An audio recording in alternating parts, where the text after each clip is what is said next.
Bom, pessoal, para quem não me conhece, eu sou o Marcos Silva, né? Estou aqui com meu amigo Frederico Tomé. Frederico é consultor, eu já vou fazer uma apresentação melhor dele, mas ele hoje está aqui no papel de cliente, na verdade. Né? Então, daqui a pouquinho eu já vou apresentar para vocês aí o projeto que a gente falou. A gente vai falar de uma produção industrial de pão francês, né? Uma indústria que a gente instalou em Brasília, né? Chama Panebras, onde o Frederico é o responsável da produção. Então, a gente vai trazer um pouquinho dessa experiência deles para vocês. Quem que é o Marcos? Quem esteve aqui ontem, quem já viu a minha palestra, já me conhece, mas para quem não está, quem não estava, só para me apresentar. Sou um carioca da Gema, 47 anos. O sotaque meio misturado é porque eu morei muitos anos em Portugal, né? Tive vivência internacional em Portugal, na Inglaterra, um pouquinho na Espanha também. Então já tive aí alguns anos fora, mais de 22 anos fora. Né? E sou formado em Economia e Finanças, né? No ano 2000, Universidade de York, na Inglaterra, e fiz um MBA em Gestão Econômica Estratégica de Negócios aqui na FGV de São Paulo. Né? Há 25 anos que eu trabalho com gerência de empresas, principalmente na área comercial. O foco comercial sempre foi o meu grande foco. Né? E há mais de 10 anos que eu estou na indústria de panificação. Eu vim da Ramalhos, atualmente eu sou responsável pela Frit no Brasil. Né? Sou um corredor apaixonado, corro todos os dias, 14 quilômetros por dia, é minha paixão, não paro de correr. Né? Atualmente sou o responsável pela Frit no Brasil, toco a Frit aqui no Brasil.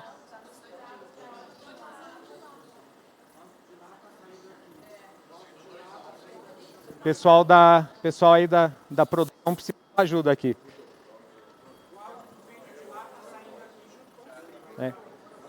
Produção? Já foi? Posso? Obrigado, gente. Né? Hoje eu sou responsável pela Frit no Brasil, né? E a gente está tocando esse projeto já há 6 anos que a gente está desenvolvendo um trabalho e vamos apresentar esse case aí da Frit para vocês. Né? Quem que é o Frederico? Né? Frederico, natural de Angatuba, 42 anos, 20 anos de experiência na panificação, 10 anos de sucesso aí dedicado no universo de pizza, né? Pioneiro da pizza romana no Brasil, ele que foi uma das primeiras pessoas a trazer esse produto para o Brasil. Né? É um consultor especializado em fermentação natural e em automação industrial na panificação. Né? E aí é onde entra esse projeto do pão francês que a gente está apresentando para vocês. Ele foi premiado o melhor panetone do Brasil em 2021. Né? Dizem que o panetone dele é bom. Eu estou até hoje à espera que ele me dê um panetone desse, mas ele nunca me dá. Né? Reconhecimento internacional, tendo conseguido o 6º lugar no Mundial de Pizza Teglia em 2022 e está entre os 30 melhores do Mundial de Pizza de Las Vegas em 2023. Terceiro melhor. Só corrigindo. Entre os 3 melhores? Terceiro. Então eu peço desculpa, porque já ontem eu disse 30 e você não me corrigiu. E é especialista em trigo do Cerrado. Quem não conhece, a gente está com... O Brasil está com o desenvolvimento de um trigo no Cerrado, né, feito pelo pessoal da... O pessoal da Abitrigo e o pessoal da Embrapa. E o Frederico é uma das pessoas envolvidas aí nesse projeto. Né? E vamos falar então agora da parte de automação industrial, onde ele está responsável pelo projeto de pão francês que a gente vai apresentar. Né? Quem que é a Frit? Quem que é a nossa empresa? Né? A Frit é uma empresa alemã que vai fazer 100 anos no ano que vem. Né? Então, uma jovem empresa alemã. Ela está localizada perto de Würzburg. Para quem não sabe, 1h20, 1h30 do aeroporto de Frankfurt. Quem quiser nos visitar, fala com a gente. A gente tem todo o prazer em receber clientes lá. Né? E temos cerca de 500 funcionários na fábrica e uma rede muito grande de funcionários no grupo Multivac, que é o dono da Frit desde 2019, né, com quase 6 mil, 7 mil funcionários a nível mundial, a maior empresa do mundo de termoformadoras. Né. A nossa produção fica na Alemanha, apesar da gente também ter fábrica do grupo aqui no Brasil, em Curitiba, que faz a parte de termoformadoras e de equipamentos de embalagem a vácuo. Né.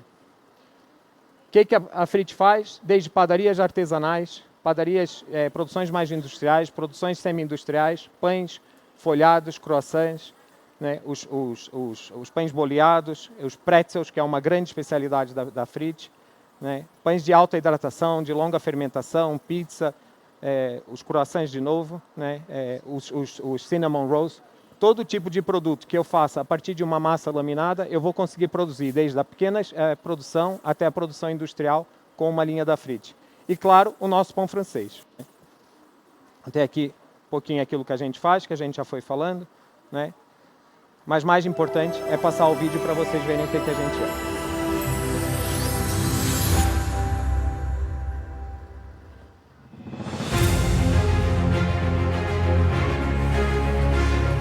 O menor equipamento que a gente tem é a laminadora dentro do âmbito do Frit.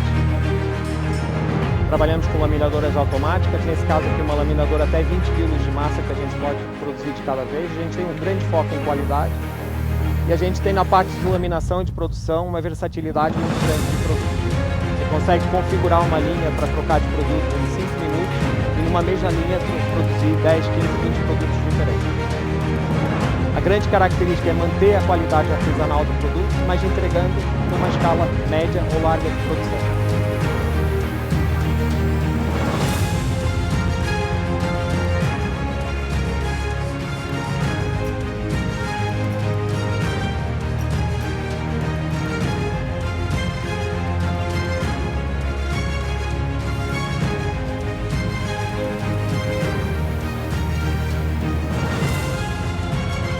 Não se assustem com essas grandes quantidades que passa aqui. Eu já vou falar um pouquinho mais para vocês também das produções menores que a gente pode fazer. Apesar do foco hoje aqui ser uma linha grande de pão francês. Aqui o pretzel, que é a nossa grande tradição. Isso aqui é uma indústria na Alemanha, faz 20 mil pretzels por hora, totalmente automatizado. É um produto que aqui no Brasil a gente já tem tido gente perguntando por ele, né? Então o pessoal fica aí esperto porque é um produto que tem mercado também no Brasil. Para além da Frit, a gente traz a Trima para o Brasil, que são equipamentos para boleamento, grupos automáticos de divisão boleamento, desde a boleadora pequenininha tradicional até linhas mais robustas. Então a gente pode servir desde a padaria menor até indústrias maiores também, né? A gente traz a Escher, que são maceiras italianas de altíssima qualidade. Também é a mesma situação, temos as batedeiras, temos as maceiras tradicionais, desde 30 kg de massa, né, até linhas industriais. No caso da que a gente vai apresentar para vocês, bate 1.500 kg de massa de cada vez, né. E a Bongard, para quem não conhece, é a empresa mais tradicional da Europa em equipamentos para padaria, de menor porte, para padaria mesmo tradicional, né, com mais de 100 anos de tradição, uma empresa francesa. Tem desde os resfriadores de água, os dosadores de água, câmaras de congelamento, câmaras de fermentação, né, as laminadoras, né, batedeiras também, a paniotrade, que a gente está em demonstração no nosso stand. Quem quiser ver, stand K7 aqui na feira, a gente está demonstrando lá a paniotrade, um equipamento espetacular para divisão e modelagem de massas hidratadas e fermentadas, né. Então a gente tem um pouquinho da gama aí toda para atender desde a padaria até a gama industrial, né. Alguns dados do pão francês para vocês, né. Estima-se hoje que tem uma venda de cerca de 360 milhões de pães por dia de pão francês. Todos os dias os brasileiros comem cerca de 360 milhões de pães por dia. Se fizerem uma conta rápida, tirando crianças que ainda não estão na idade de comer, pessoas que não gostam, que não podem comer pão francês, dá uma média mais ou menos de 2 pães por cada pessoa que pode comer pão francês por dia, né. Cerca de 84% dos lares brasileiros comem pão francês todos os dias. Então é um produto que ele está espalhado pelo Brasil inteiro. Não venho ensinar a missa ao Papa, não é? Vocês todos sabem que é o principal produto da nossa panificação e representa atualmente cerca de metade das vendas de pão do Brasil. Metade dos pães do Brasil hoje que são comidos são pão francês, né? O preço do médio hoje está em cerca de 20 reais por quilo, né? É a informação que nós temos, seria em torno de 19, qualquer coisa, o preço médio. Vai ter gente aqui que vende muito mais barato, vai ter gente que vende muito mais caro, mas na média a gente está falando de 20 reais, né? E aqui o nosso pãozinho francês, aqui, dos nossos amigos da Panebras. Deixa eu tirar a cadeira para ajudar. Não ficou muito bem posicionada, não. E aí a gente vai falar de fazer esse pão, então, numa escala industrial, de como que isso é feito, né? Como que ele chega aí na distribuição para os supermercados e também para as padarias, que muita padaria já está começando a utilizar o francês congelado na sua produção, pela questão da mão de obra, né? A gente precisa ter um silo, é o primeiro equipamento onde vai receber a farinha, seja por caminhão, seja por big bag, a gente vai armazenar essa farinha em silo, né? A gente vai ter um sistema de dosagem automático, tá? Sendo que os ingredientes de mel ao velume podem ser automatizados ou podem ser dosados de forma manual, numa linha de produção. Uma linha de amassadeiras de alta produtividade, de maceiras de alta produtividade. No caso do projeto deles, 1.500 quilos por batelada, como eu falei, para chegar em 6 toneladas hora de produção. Né? Uma linha de laminação de corte e modelagem da Frit, né? Fazendo 75 mil pães por hora. Né? O girofreezer, depois desse pão estar pronto, ele vai direto por esteiras para o girofreezer, para o sistema de frio, para ficar congelado e poder ser depois embalado. Tá? Numa linha de pesagem e equipamento, numa flowpack vertical, que vai pôr no saquinho para a gente poder despachar, né? E depois preparar a armazenagem e expedição. Sendo que aqui a gente pode fazer encaixotamento automático, paletização automática, toda a preparação, né? E, inclusivamente o estoque também pode ser um estoque automatizado, sem pessoas, com robôs, para ficar fazendo o controle de estoque de produto acabado que o cliente tenha. Né? Então aqui vocês têm...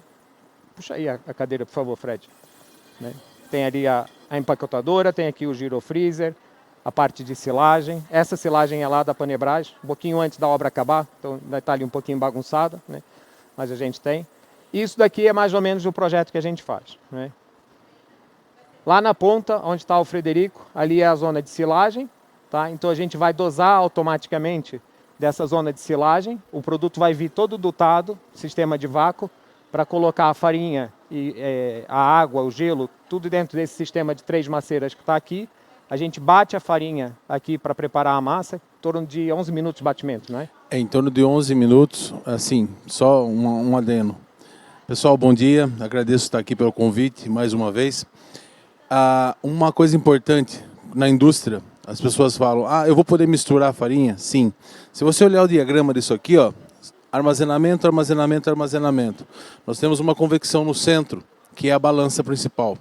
Então, se eu preciso usufruir 20% dessa farinha, 30% dessa, e assim simultâneo, eu faço o blend, esse blend ele segue para a linha. Então, eu consigo trabalhar aqui, no meu caso, com até 4 tipos de farinha. Isso é muito importante porque você, no pão francês, é um detalhe que eu trago desde os meus primórdios, que é sempre trabalhe com 2 farinhas, porque uma corrige a outra. Técnica de padeiro. Maneira da gente conseguir o mesmo produto ao longo do ano, estabilizando a farinha com as análises laboratoriais que são feitas antes. Bateu ali a massa, os 11 minutos que o Fred falou, né? A gente entra com ela na linha da Frit, ela vai ser processada ao longo da Frit e já entra direto no girofreezer. Depois do girofreezer ela vai seguir para empacotamento. Né? Qual que é a produção? Uma linha da Frit pode chegar em até 85 mil peças por hora, isso falando do pão francês grande. Se eu for fazer mini, eu consigo até mais peças. Né? Aproximadamente 6 toneladas por hora de produção. Né? No caso da Panebras, a gente está falando de 75 mil peças de 70 gramas, vai dar 5.300 quilos hora, correto? 5.250 quilos horas.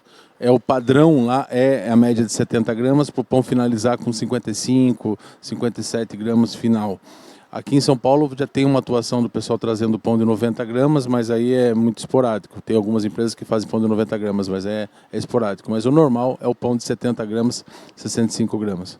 No entanto, para o nosso cliente, ele é que vai determinar. Nesse caso, a gente fez customizado para eles, mas se o cliente chegar para nós e disser assim, eu quero de 30, 50, 75 gramas, a gente vai fazer uma linha que vai produzir 30, 50, 75 gramas.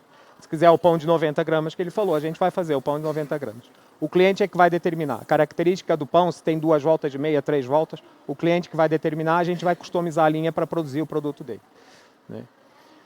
Produção diária, mais ou menos 1,65 milhões de pães, considerando uma média de 22 horas de produção, né? Ou seja, 75 mil pães por hora, como na linha deles. Né? Um aproveitamento praticamente 100% de massa. Né? Nível de hidratação depende da farinha. Os testes que nós fizemos na Alemanha com a farinha deles, uma farinha que tinha um laudo de 56% máximo de tolerância de água, nós nos testes conseguimos chegar em 60% de hidratação. Nós estamos na linha de produção, vamos rodar em torno de 57%, 58%. 57%, 58%. Isso é uma coisa que a linha de produção nos proporciona, comparando com a linha que nós temos hoje no passado. Porque a linha do passado ela suporta no máximo 53%. Quando nós falamos de 58%, nós estamos tendo um ganho aí de 5%. 5% numa escala industrial é muita coisa. É muita coisa mesmo. E isso não só traz benefício para quem está produzindo, como traz também a qualidade do produto final para o cliente, consumidor final, porque dá um pão de casca mais fina, um pão mais delicado e um pão muito mais próximo daquilo que você estava acostumado a comer na padaria do teu bairro. Se vocês pensarem nesses 3, 4, 5% a mais de água em 5 toneladas por hora, vocês multiplicarem pelo preço que vocês vendem, né, e considerarem que essa água é o ingrediente mais barato que vocês têm, é fácil fazer a conta que a linha vai se pagar com água. Literalmente, eles vão pagar o projeto deles com água. Mão de obra, na linha da Frit, 2 supervisores de linha. É curioso porque a primeira vez que eu falei com o dono da Panebrás sobre essa linha foi aqui na FIPAM. Isso tem, sensivelmente, 4 anos, se eu não me engano. Ele chegou para mim, eu não conhecia ele, estava com a esposa dele, e disse assim, você tem linha de pão francês? Temos. E aí a gente explicou, falou um pouquinho daquilo que a gente fazia. A gente estava em desenvolvimento da linha, mas a gente já tinha o projeto bem definido. Ele perguntou, mas quantas pessoas eu vou precisar de operar nessa linha? Eu disse para ele, 2. Uma para operar a linha, outra para pagar a luz no final do dia. Ele deu uma risada irônica, virou as costas e disse para a esposa dele. Ele me contou essa história no dia que a gente fechou, depois que a gente fechou a linha. Virou para a esposa dele e disse, esse português aí fala demais. E foi passando o tempo. Ele foi aparecer com o Frederico lá em 2023 na IBA com a gente, voltou a falar da linha com a gente, fez a negociação, foi testar em dezembro, isso em outubro de 23, em dezembro ele foi testar a linha na Alemanha, em janeiro ele fechou o negócio com a gente, e aí no dia que ele fechou o negócio, que me apertou a mão, ele conta essa história desse português, e foi isso assim, eu fiquei bravo naquele dia, mas depois que eu vi ela aqui funcionando, você não estava mentindo não. Então a gente consegue fazer essa produção de 5 toneladas na linha da Frit com 2 pessoas. Aqui o projeto da linha que a gente já mostrou ali atrás. Aqui o sistema de maceira. Aqui é a foto da Panebrás mesmo. Então você tem 3 cubas de 500 quilos. Elas vão bater aquela esteira por baixo. A gente vai libertar a massa ali. Ela sobe por uma esteira, cai dentro da linha da Frit. E aqui vocês vão ver o videozinho daquilo que é a linha funcionando. A gente começa por formar uma massa, a manta de massa da linha, ela já vem bem uniforme. Nós vamos cilindrar essa massa sempre ao longo da linha. Então a gente cilindra ela desde a formação inicial de massa, em vários momentos, são 5 pontos de cilindragem diferentes, que a gente está cilindrando essa massa, para que ela forme a estrutura cortínica e chegue naquela consistência do pão francês que a gente conhece. Ela inicialmente é feita o enfarinhamento para ela não colar no sistema de rolos, a gente depois remove aquela farinha, abre nas tiras, faz o cortezinho do produto, no retângulo.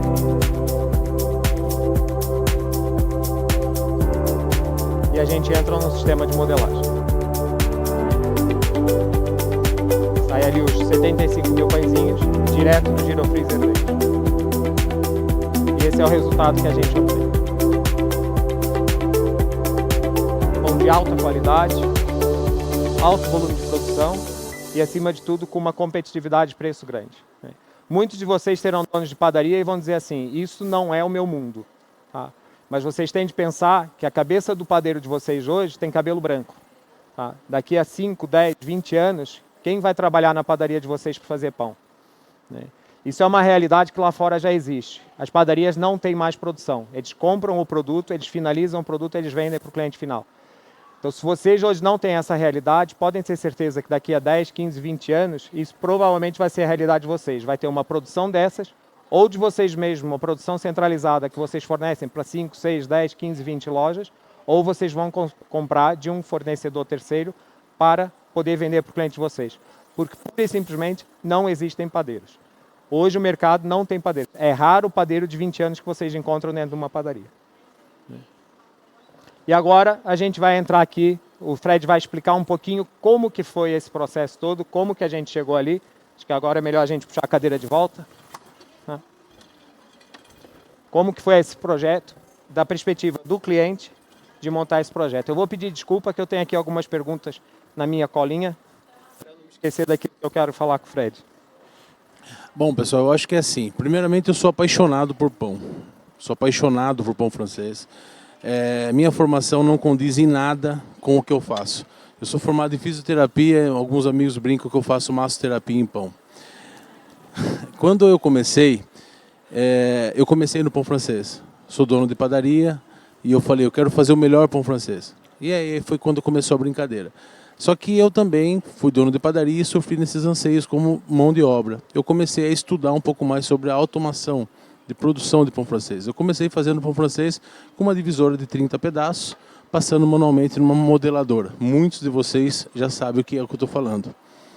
E eu comecei a imaginar algo diferente, algo automatizado. E foi aí que eu comecei a pesquisar aqui no Brasil e fora sobre essa automação.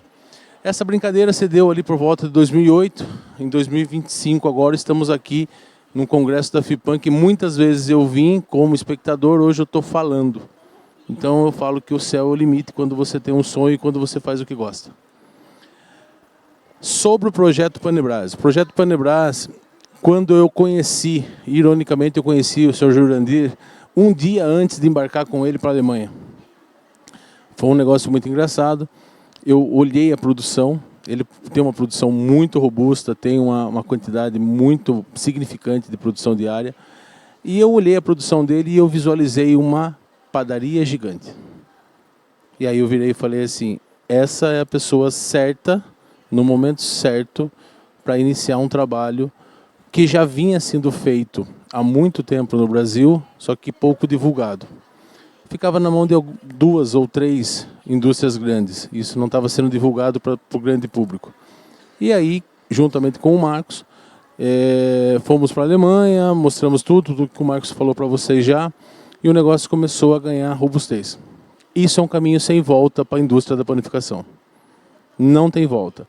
Quem não se automatizar para ter eficiência e produtividade, esquece, não vai produzir. Não vai conseguir se manter no mercado. Por quê? Porque você vai ter um custo operacional muito alto. Tanto por mão de obra, quanto por insumos. O Marcos acabou de falar, e eu reitero, a água é o produto mais barato. E você coloca hoje, só numa linha dessa, você coloca 3, 4, 5% de água. Ah, mas eu estou vendendo água? Sim. Você está assando, está vendendo água e o teu parceiro está assando água. É engraçado você falar, mas é onde está o pulo do gato do pão francês, que é o pão mais pobre que existe, mas é o pão mais difícil de ser feito. Prova é, eu vou abrir um adeno, que para conseguir chegar na maestria dessa máquina, nós tivemos muitas e muitas dor de cabeça e briga com padeiros renomados, alemães, eu acho que belgas e outros mais, que não entendiam o que é o pão francês. Ele era tão simples que ninguém conseguia fazer, mas a gente conseguiu.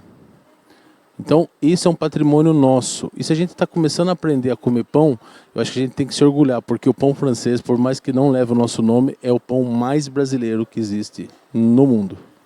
Fred, eu queria pegar num gancho que você falou aí, né? Você fala a questão de ser uma produção industrial ou de ser uma padaria grande, né? A gente corre aí o Brasil todo, né? Você conhece muito cliente, eu também conheço bastante cliente, que a gente entra na produção, né? E a gente chega lá e a pessoa já produz, às vezes, numa escala dessas, só que ele tem um batalhão de pessoas para produzir. Um monte de equipamentos menores, com 6, 7, 8 pessoas à volta, chega lá no final, entrega 10, 15 mil pães por hora, né? Aí a pessoa tem 5, 6 linhas daquela, chega no final, ele tem cada turno 60, 70, 80 pessoas trabalhando para fazer pão francês, né? Como que você enxerga essa questão da padaria grande se transformar numa indústria dessas? E qual que é o desafio de você conseguir operacionalizar isso, né? Porque a gente vai produzir a mesma quantidade de pães, mas com 2 pessoas por turno, né? É justamente que entra agora o cálculo. Vou dar um exemplo que eu tenho hoje na empresa. Para produzir 2.000 quilos de pães por hora, eu preciso de 38 pessoas trabalhando simultâneo. Para produzir 5.250 quilos de pães por hora, eu preciso de 6 pessoas trabalhando. Agora você pega o seu custo fixo, multiplica pelo que você produz e divide pela quantidade de pessoa. Você não precisa nem abaixar o preço do teu produto. Se você manter, você já está ganhando. É onde entra o desafio. E aí eu paro para pensar. Hoje, as indústrias, e eu faço uma reflexão na própria indústria que eu trabalho, as indústrias hoje eles visam o quê? Os grandes atacadistas, que é o quê? Que fazem volume, que trazem volume, que são os grandes vendedores hoje. Mas eu já penso nas pequenas padarias. E aquilo que você falou, os padeiros estão ficando velhos. Está se tornando inviável.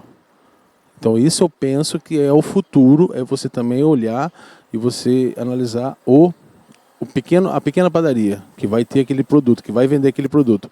Mas para mim chegar na pequena padaria, eu tenho que ter a qualidade que ela emprega. E por isso que eu falei, com essas mudanças, você consegue ter a qualidade e a característica do pão que era da sua padaria. Essa questão da qualidade é a questão que talvez a gente tenha de ressaltar mais, não é? Padronização, né, Marcos? Como que você vê essa padronização, essa qualidade? Né? Porque é fato que, e acho que vai ser preocupação de qualquer dono de padaria, né, dele saber que o produto que ele faz hoje tem uma qualidade já padronizada dele, né, e ele tem de migrar para um pão que vai ser industrializado, né? E há sempre esse mito, ou esse receio, peço desculpa, que essa qualidade do pão, desculpem, que essa qualidade do pão que é produzido lá na Panebrás ou em alguma indústria centralizada não seja a mesma qualidade do pão artesanal que ele entrega hoje, né? Qual que é a garantia que o teu pão, que o pão que vai sair da linha da Frit, que o pão que a gente vai entregar para a padaria poder entregar para o cliente dele, tem a mesma qualidade do produto que ele faz hoje na padaria? Você como dono de padaria, que você tem padaria também, ou teve padaria, e que hoje toca uma grande produção dessas. Eu acho que assim, é uma simbiose de ambos. A indústria ela não pode parar, ela tem que estar sempre ali jogando o seu P&D ao máximo possível para não ficar achando que aquilo ali é o certo, aquilo ali está aceitável. Sempre está buscando a excelência e você está escutando o que é o anseio do teu cliente.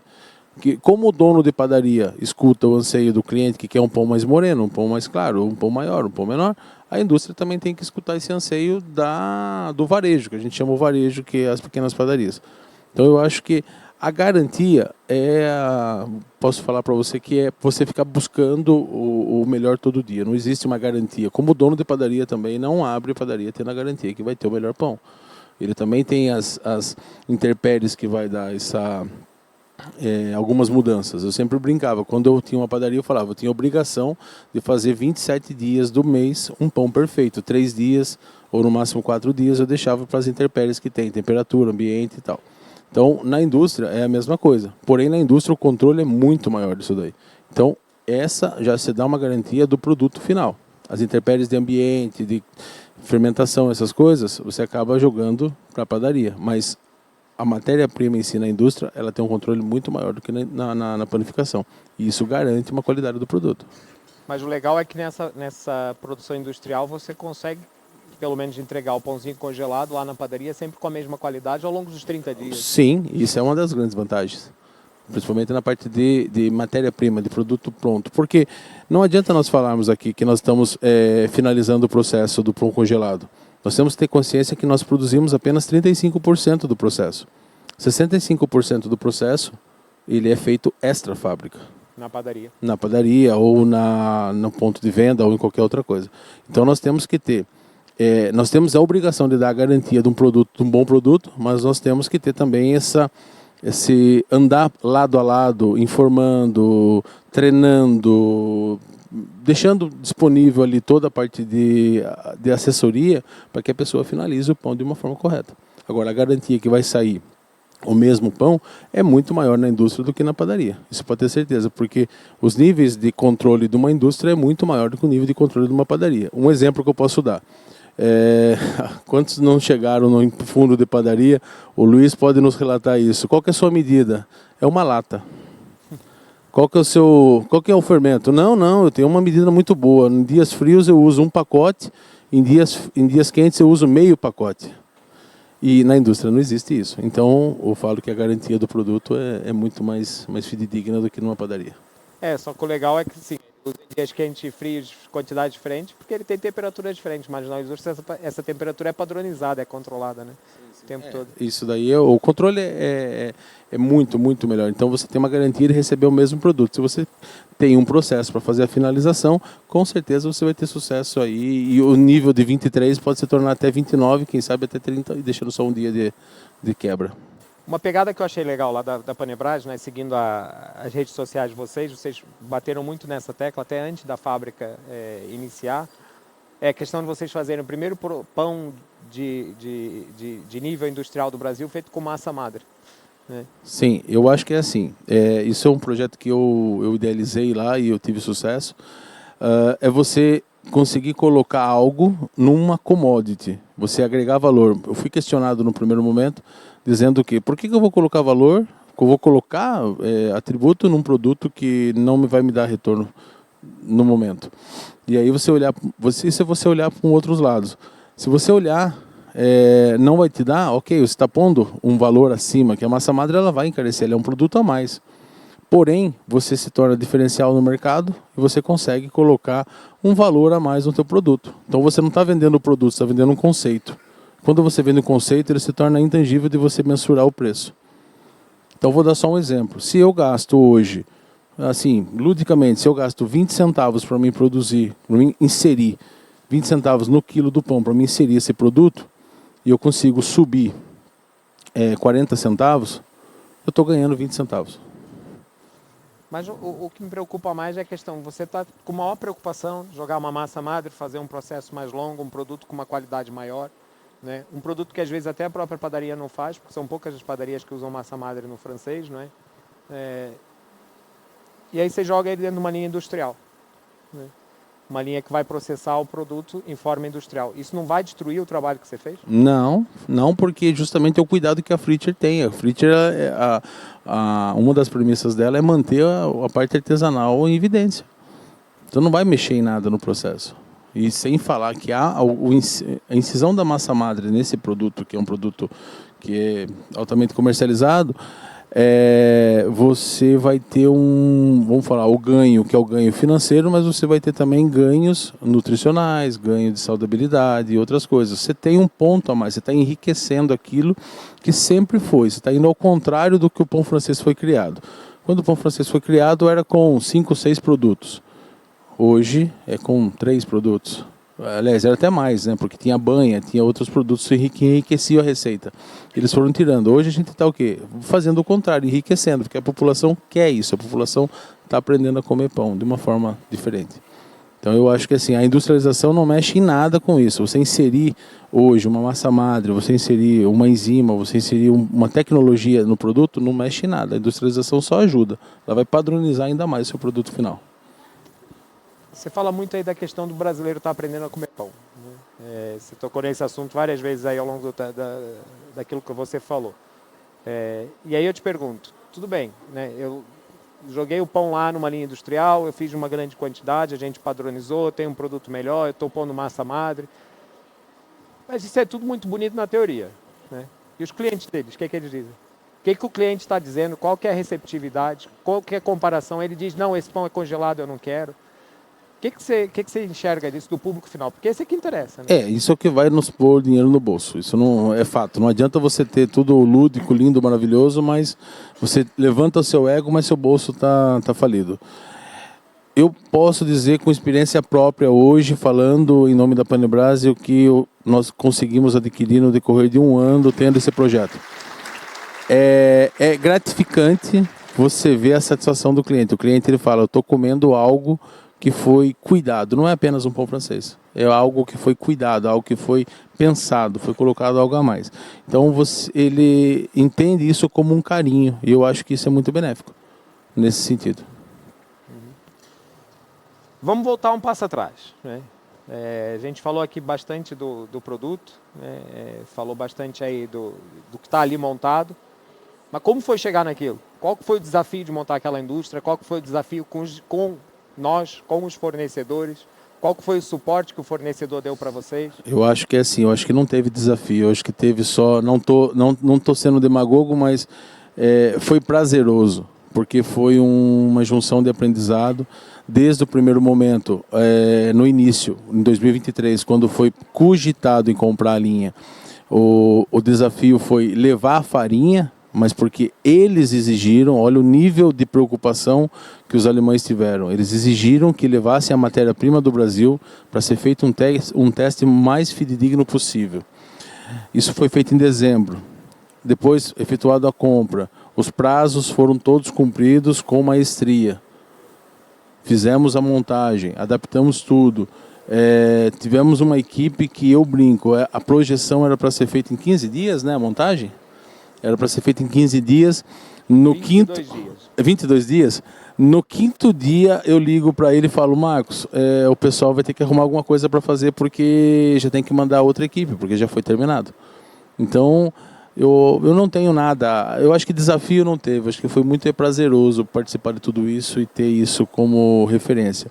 E isso consolida o quê? Consolida a base que hoje o grupo Multivac, que é o que tem hoje a Frit, valide. Eu não estou falando isso para puxar sardinha, nada. É porque eu admiro muito o trabalho deles, principalmente desse cara aqui, que é um monstro na panificação em todos os sentidos. Monstro não. Para. Né? Cara, legal. Eu acho legal porque, assim, até fazendo uma confidência, o Frederico, por coincidência, foi das primeiras pessoas que soube que eu ia sair da Ramalhos e ia para a Frit, né? E lá atrás, quando a gente discutiu isso, que eu falei para ele indo para a Frit, ele largou uma pérola para mim que eu guardo até hoje, que ele assim, você está indo para a melhor empresa do mundo de panificação, você está indo para a Ferrari dos equipamentos, né? Eu acho muito engraçado isso daí, a gente tem essa particularidade, porque eu já fui pegar vídeos da Fritcher no YouTube e eu tenho esse arquivo até hoje, guardando os vídeos. Isso que vocês se espantaram de ver a máquina de pretzel, eu tive o prazer de ver isso pessoalmente, eu tive o prazer de ver eles ajustando essa máquina na central lá. E assim, mandei inúmeros e-mails para a Fritcher pedindo informação e tal, mas não era uma coisa que a gente tinha acesso tão fácil. E hoje a gente tem acesso ao Brasil. Então é muito prazeroso eu ver tudo isso está acontecendo aqui no Brasil. Eu falo que eu posso dizer que eu fiz parte dessa brincadeira. E eu acreditei lá atrás. Se eu desistisse, eu não ia chegar onde eu estou hoje. Então eu acho que assim, é muito, muito prazeroso ver tudo isso, ver o caminho e ver para onde ele está seguindo. Eu acho que o meu próximo desafio agora é tentar trazer uma máquina automática de croissant. Esse é o meu maior desafio. Uma automática, uma imprensa que é o sonho de qualquer pessoa. Se você vê trabalhar, você fica de queixo caído. Você não pode falar isso aqui que o meu chefe está ali, ele vai me cobrar essa venda agora todo dia. Não, tranquilo, isso é normal. Cara, é legal. Lá no início, eu lembro que a gente estava falando de desafio, o maior desafio que a gente teve foi exatamente o que você mencionou aí, né? É mostrar pro pessoal que desenvolveu a linha, para os alemães, o que era o pão francês. O pessoal não tem conhecimento. O pão francês é muito típico nosso, né? É um pão muito característico, né? Tem no Brasil, tem na Argentina e tem mais alguns consumos residuais. Da Argentina teve um grande erro no passado, ela não é um pão francês. É justamente onde entrou, e eu falo para você que a Fritcher ela se diferencia nisso. Muitas pessoas quase quebraram, muitas indústrias quase quebraram com o sistema de trinchamento do pão francês. O sistema de trinchamento do pão francês é totalmente diverso do sistema de modelagem que nós temos hoje no Brasil. É bom deixar isso claro. Porque você vai ter um pão com uma característica diferente. É um pão que é aceitável, por exemplo, no Uruguai, parte do Paraguai e na Argentina. Aqui no Brasil ele não é aceito. É um pão que fica sem marcas. O que é o trinchamento? O trinchamento ele não é cortado, como vocês viram, ele não é cortado um a um. Ele é cortado uma baguete só e como se fosse uma onda. A baguete corta em 5 partes. Ele é perfeito para o embandejamento. Só que em termos de desenvolvimento do pão, ele desenvolve um pouco menos e ele não dá a característica que nós queremos hoje, que é a pestana, a craquelagem, tudo isso daí ele vai dar um pouco menos. Mas para o pão de origem mais hispânica, ele é perfeito. Mas o nosso pão francês, ele é de origem portuguesa. E ele não tem característica nenhuma. Isso é um detalhe que pouca gente percebe. Estudando e quebrando cabeça. E detalhe, tudo isso de informação você vai tirando às vezes de forma empírica. Até mesmo com o fundo da padaria, que ninguém dá confiança e eles passam muita informação. Porque não tem nenhum livro. Acho que fica até um desafio, né? Escrever um livro sobre o pão francês. Eu estou pensando nisso, que o homem tem que plantar e escrever um livro. Vou ter que arrumar alguém para escrever esse livro. Bom, eu estou olhando ali para o tempo, a gente tem 30 segundos. Eu vou te agradecer por ter estado aqui. Foi uma honra partilhar esse palco aqui com você. Foi uma honra falar aqui para o nosso público. Né? Eu não quero estourar o tempo, então vou ter de cortar mesmo. Né? Agradeço a todos vocês.